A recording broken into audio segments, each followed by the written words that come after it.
What's up mga kalakat? On this video, samahan nyo kaming ma-experience ang Sinulog 2024. So ngayon, nakikita nyo, nandito na kami ngayon sa Tacloban Airport. At ngayon, makikita nyo tumatakbo kami. Kasi connecting flight kami from Tacloban to Manila and Manila to Cebu. So makikita nyo, naghahabol kami ng airplane namin kasi nga 1 hour lang yung pagitan ng flight. So yan, buti na lang nahabol namin yung aircraft namin from Manila to Cebu. So yan, makikita sa window yung tahanan namin. At dito naman, makikita nyo ang tahanan ko. Ay, yung paglabitig.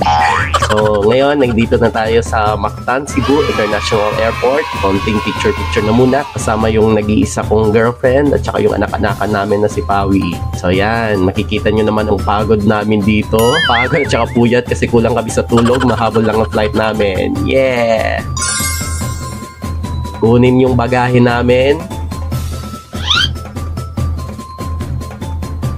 Papalabas ng airport, so makikita nyo pasayo-sayo na kami ng Sinulog dance. Kasi kung makikita nyo, kahit saan lugar sa Cebu, sa airport pa lang, yung decorations, yung tugtugan, Sinulog beat na kaagad. Tapos may magwe-welcome din sa inyo ng mga sumasayaw, ng mga dancers. Yan, napaka-full costume pa sila. Sa ngayon, nasa Grab na kami, papuntang condo namin. So tatawid muna kami ng Mactan Bridge. So daanan yung IT Park. And nandito na kami ngayon sa condo namin. Yan. So meet up ng may-ari ng condo namin through Airbnb. At ito na yung room namin. Yan. Nakikita nyo naman. Napaka-neat, simple, at saka hindi naman yung masyadong lalaki pero magkakasya na lang. Nga pala, hindi lang kami tatlo kasi may kasama pa kaming ibang hinihintay. So yan, nandito na sila, yung mga kaibigan namin from Tacloban and Manila din yung isa. So yan sila. Hello! Hi guys! So unang stop namin, syempre, picture-picture na muna sa labas ng condo while naghihintay ng Grab namin. So yung unang stop namin, syempre, pagkain. Kasi gutom na kami from ang flight. Nandito kami ngayon sa food park ng Fuente, yung Rotonda sa Osmeña ng Cebu. Yan. So, maraming pagkain dito na napagpilian namin. So, gutom na kami. Halatang halata naman. And then, after ng dinner, konting lakad-lakad, pasyal-pasyal, at saka ikot-ikot. Kasama ng tropa natin. Ayan. So, konting ikot.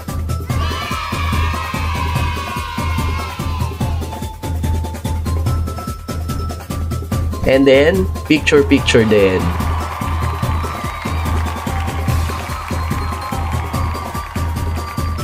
So, after ng dinner namin, papunta kami balik sa condo namin para magbihis na naman. Konting bihis, change outfit, kasi pupuntahan namin ang isa naming target ngayon, which is mag-club. Pero dahil sa traffic and matagal sa kahihintay sa taxi yan, makikita nyo medyo pagod na din kami. Pero kahit papano, mayroon din kami nasakyang taxi at saka Grab. So ngayon, nandito na naman kami, another set of pila, papaloob sa Icon.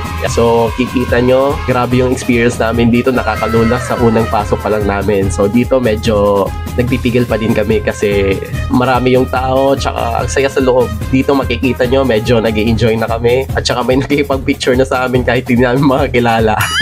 So yun, enjoy the night. While nandito kami sa Icon, yan, maraming foreigners din, may maraming Korean, tsaka iba-ibang lahi na nandun sa loob. Enjoy din yung first night namin, saka experience sa club.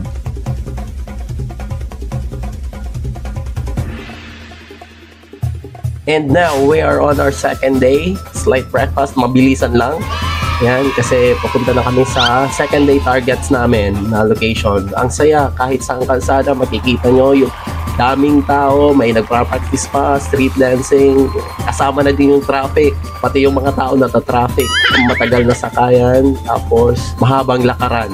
So ito, mag-late lunch na kami sa May Colon.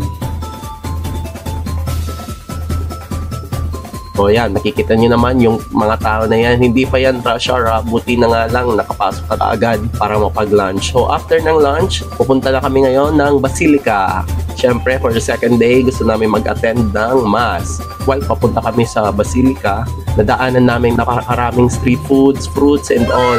So makikita nyo ito dito, may gumagawa ng hamburger. Yung kasama namin gusto din dito bumili ng image ni Senior Santo Niño.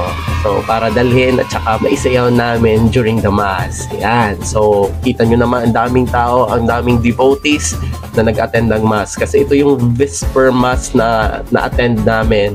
So, after ng Mass, meron siyang part na magsasayaw for 1 hour ng sinulog na in a form of sing and dance the prayer. Yan. So, makikita nyo dyan, kumakanta, tapos sumasayaw yung mga tao at saka yung mga devotees. Pati na rin kami. Yan. Nakikanta at nakisayaw na din kami. Siyempre, nagsasayawan na din yung mga volunteers natin sa loob at saka sa labas ng Basilica. So, di ko na rin napigilan. Siyempre, makikisayaw na din ako. O, di ba? Yan. Halata naman, hindi ako nag-i-enjoy dyan. So, after ng Mass, syempre, ikot na naman, tsaka mahabang lataran, maghahanap ng masasakyan kasi nga, after ng Mass, ginusto namin pumunta naman sa SM Seaside para bumili ng pangarap kong camera, saglit lang. Side trip. Ito din kasi yung isa kong target pagpunta ng Cebu ngayon. So, ngayon, nakabili na tayo ng camera. Gagamitin sana natin kinabukasan.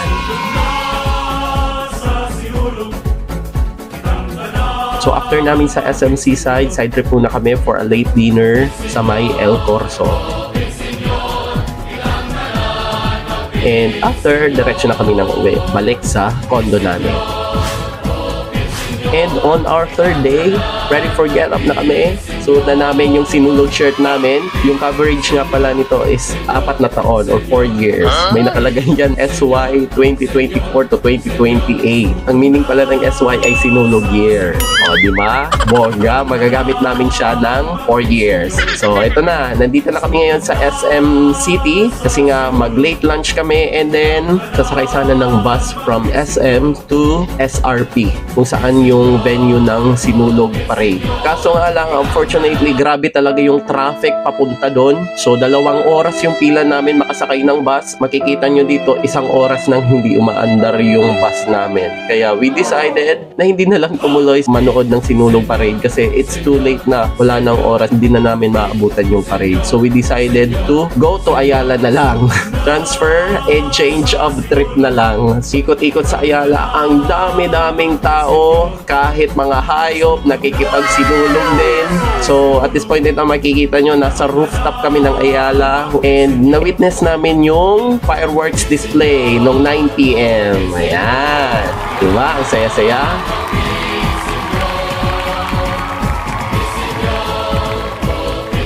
And then after, we partied at the baseline. Yan, may free rave party sa baseline. Pinuntahan namin from Ayala. Medyo madami din tao, siksikan din, control yung crowd, kaya yung iba, umaalis na lang din kaagad.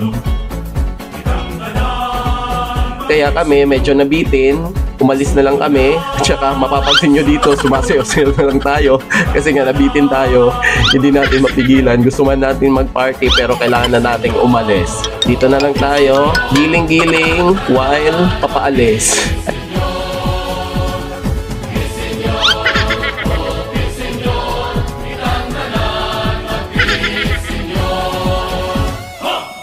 Ayan, uwi na lang tayo. Okay, so that ends our third day.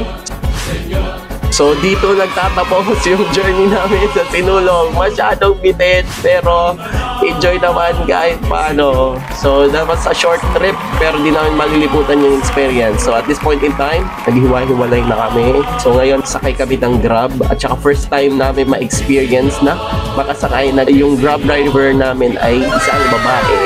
Dito kami sa airport while waiting for our aircraft. Nag-coffee na muna yung dalawa kasama ko. Going to our aircraft, sasakay na. Parang ayaw pang umuwi ng isa naming kasama. Mangiyak-iyak pa siya. Pero wala kaming choice kundi uwian na ng Tacloban kasi trabaho tsaka school na naman. Ngayon, nasa Tacloban na kami. Ayan, umiiyak yung girlfriend ko. So, that's it for now. We'll see you guys next year.